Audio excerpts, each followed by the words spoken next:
Bonjour à tous, c'est Edjawan et aujourd'hui on va essayer de voir ensemble qu'est-ce qui est mieux d'acheter entre un appareil photo hybride ou réflexe.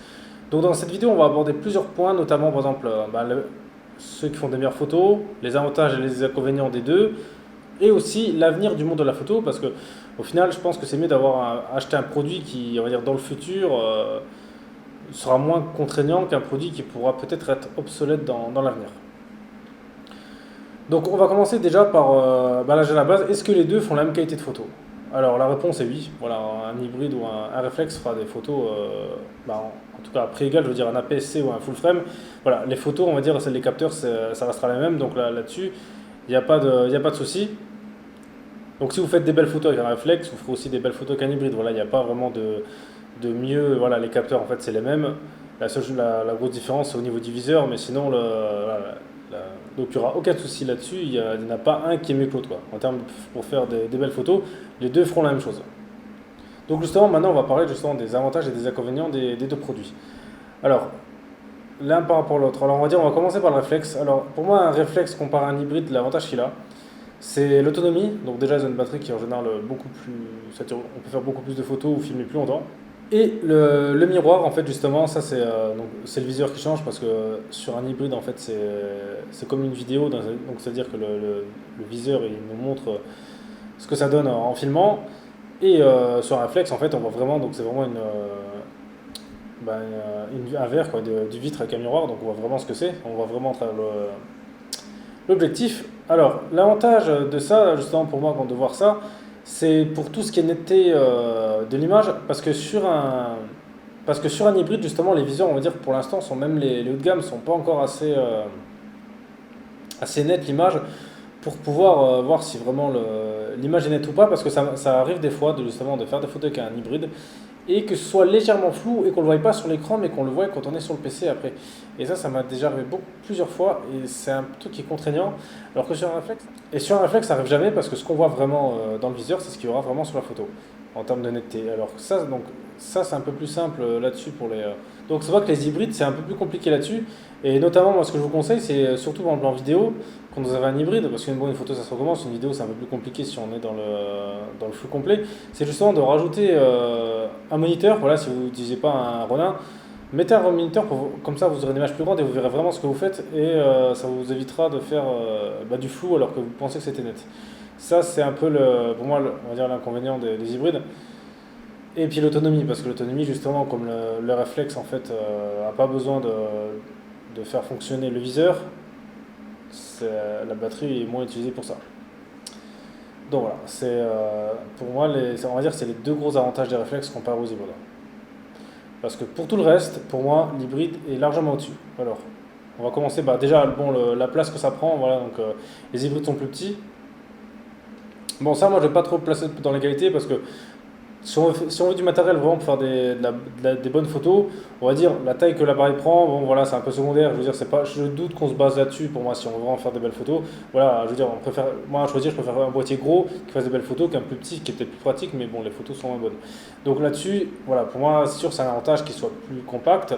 Le seul avantage, on va dire pour moi, que ce soit plus compact, plus léger, c'est pour tout ce qui est stabilisation, parce que vous pouvez le mettre justement sur un Ronin SC qui coûte 200 € moins cher que le Ronin normal.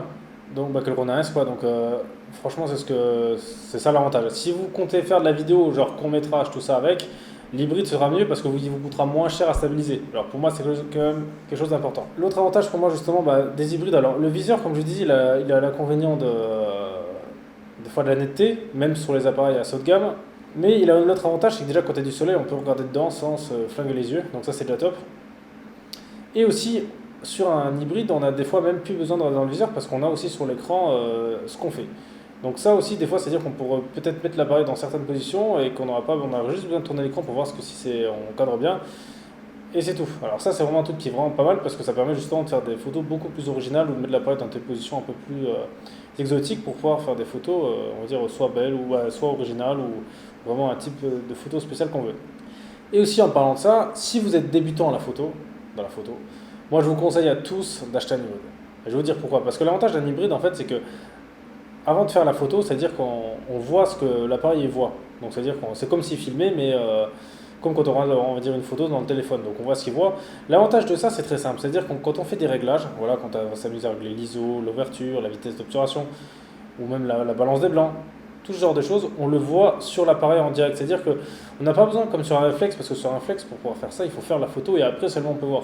Donc là, l'avantage justement, c'est que c'est beaucoup plus simple et beaucoup plus intuitif vu qu'on fait les réglages en temps réel. Et je pense que même en faisant juste ça, on pourrait même limite apprendre à faire des photos parce que si on voit que ça fait ça, et ben on se dit donc si je fais ça fait ça. Pour moi, ça c'est un gros plus. Donc pour moi, ça c'est un gros plus. Après, il n'y a que dans les photos de sport que là, c'est pas forcément utile parce que vu qu'il faut une vitesse d'obturation assez élevée, ça on peut pas le simuler avant. Donc on va dire dans les photos de sport, le réflexe, ça les fait jeu égal. Si on prend sur cette base. Mais sinon, voilà, sinon pour moi, l'hybride, si vous êtes débutant, c'est vraiment le plus simple. Et c'est même pour ça que d'ailleurs, il y a même des hybrides qui n'ont pas de viseur, parce que les viseurs, des fois, il y en a de moins en moins qui regardent dedans dans les hybrides, parce que des fois, l'écran est des fois même mieux que ce qu'on voit dans le viseur, et puis il n'y a pas peut-être forcément besoin de rajouter son œil si on voit déjà ce qu'on fait, à moins qu'on fasse vraiment une photo de précision. Mais bon, en général, vu surtout sur dans full frame, voilà, on peut recouper après, donc c'est pas trop grave. Les défauts des hybrides, en fait, moi, c'est à part la batterie, j'en vois pas en fait. C'est juste la batterie, parce que le problème, c'est que vu qu'ils doivent faire fonctionner le viseur en même temps, il y a la batterie en général dure beaucoup moins longtemps, quoi. En général, si on fait 200-300 photos, c'est bien. Si on filme une demi-heure, une heure, c'est bien. Ça dépend des modèles, mais il y a vraiment des modèles où les batteries, c'est vraiment ridicule. Donc ça, on va dire, ça peut être un petit défaut.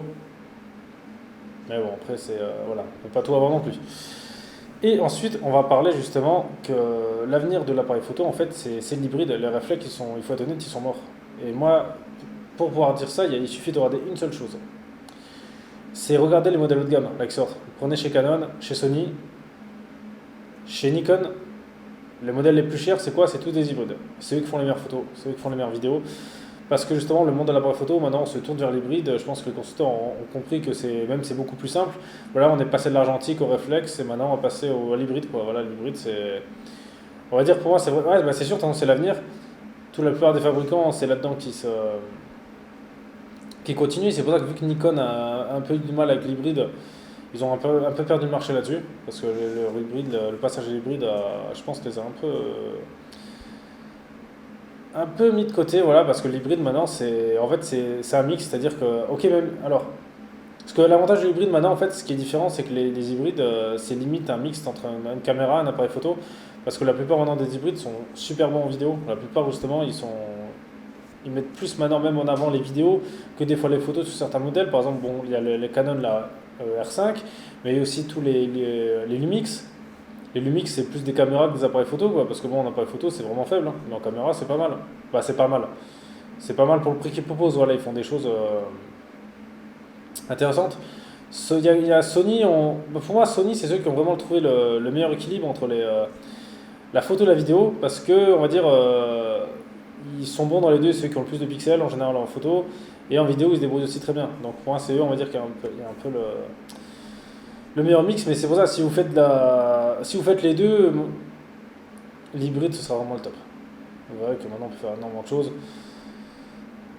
Et puis le réflexe, justement, le problème du réflexe, c'est qu'étant donné qu'il commence à, on va dire, je pense, petit à petit disparaître, parce que là, des nouveaux modèles réflexes, c'est assez rare, à part si les seuls qu'on voit, c'est genre les entrées de gamme, par exemple chez Canon, les entrées de gamme là, en réflexe. Et aussi, le problème, c'est que vu que les réflexes vont sûrement disparaître, et ben, il n'y aura plus d'objectifs, à mon avis, des nouveaux pour eux. Donc tous les nouveaux objectifs seront pour hybride. Donc ça, c'est un truc à prendre en compte pour avoir vraiment du matériel le plus récent. Bon, ce qui est bien, c'est qu'on peut adapter les objectifs des réflexes aux hybrides si on achète une bague. Donc ça, c'est quelque chose qui est assez un peu à prendre en compte aussi. Si vous avez un réflexe, là, ne jetez pas vos objectifs. Prenez de la même marque et vous pourrez les adapter dessus. Donc c'est pour ça que moi, je vous conseille vraiment d'acheter un hybride. À moins que si vous trouvez vraiment un réflexe avec une super paire en or, une super affaire, mais sinon prenez plus un hybride parce que vous verrez que dans l'avenir c'est l'avenir et vous verrez que c'est beaucoup plus simple de faire des photos qu'un hybride qu'un réflexe parce que je pense qu'avec un hybride presque n'importe qui pourrait faire des photos dans le sens où si on lui montre juste quoi régler il arrivera. Alors que le réflexe en plus même si on sait faire des photos des fois ça peut arriver de se louper sur une ou deux photos donc je trouve que l'hybride est plus simple parce qu'on sait déjà ce qu'on va faire avant. Donc on est sûr de ne pas se louper. C'est pour ça que l'hybride, vraiment, c'est un gain de temps surtout. Parce que justement, moi, si je vous parle de mon expérience personnelle, justement, donc j'ai commencé sur des réflexes et après j'ai testé les hybrides et je trouve que les hybrides, justement, c'était beaucoup plus simple. Donc c'est pour ça que l'hybride, on est vraiment tellement insisté, c'est vraiment tellement facile que le réflexe, des fois, devient même compliqué à utiliser parce qu'il faut se dire, ouais, il faut faire ci, il faut faire les photos. Donc c'est pour ça que. Oui, et après, il y a aussi peut-être le prix, c'est vrai que sur les hybrides, on va dire à l'actuel, les objectifs coûtent plus cher que le réflexe. Parce que justement, il y en a un peu moins, donc par exemple, chez Sony, les objectifs coûtent assez cher. Par exemple, l'objectif de portrait de bas, je crois qu'il a pas loin de 200 euros environ. Alors que dans les autres marques, c'est, on va dire, une centaine d'euros. Donc il y a ça aussi, les hybrides les objectifs sont plus chers. Donc ça, c'est sûr, ça peut être un peu repoussant au début, mais bon, sur le long terme, vous verrez que ça vaut le coup, parce que moi, comme je dis toujours, je pense que quand on achète quelque chose, il vaut mieux voir le prix qu'on paye sur le long terme que sur le court terme, parce que si là, bon, vous payez des choses moins chères, mais qu'après, au final, le matériel ne vous satisfait pas, ou vous êtes limité, vaut mieux des fois faire comme ça. Donc justement, si par exemple, dans les commentaires, vous trouvez que les réflexes pour vous sont encore mieux que les hybrides, voilà, dites-le moi, dites-moi vos arguments, parce que vous avez peut-être certainement des choses intéressantes à dire, parce que c'est que de nos jours, on ne sait jamais quoi acheter. Mais moi, je vous conseille quand même l'hybride, surtout si vous êtes débutant. Allez, bah, si vous êtes expérimenté et que vous n'avez jamais testé l'hybride, je vous conseille quand même de tester au moins déjà par exemple, dans un magasin ou quelque chose. Vous verrez que vous serez quand même pas déçu, qu'il y aura un gain de temps pour plein de choses. Voilà, c'est ce que je vous conseille. Voilà, donc j'ai connu les deux et je pense qu'on va dire l'hybride, c'est vraiment l'avenir, quoi. Donc c'est le réflexe, pour moi, il est maintenant dépassé parce il y a- quand on regarde l'inconvénient, l'avantage des deux, l'hybride est largement dessus, quoi. Voilà. Après, maintenant, c'est à vous de voir. Voilà, si vous préférez encore le réflexe, bah, je peux comprendre, hein, parce qu'on a toujours comme ceux qui continuent d'utiliser l'argentique. Je comprends que voilà, ça peut être aussi votre passion ou il y a des appareils que vous avez peut-être plus de feeling avec un autre. Donc voilà. Donc en tout cas, merci d'avoir regardé cette vidéo. C'était Edgewan. On se retrouve très vite pour une nouvelle vidéo.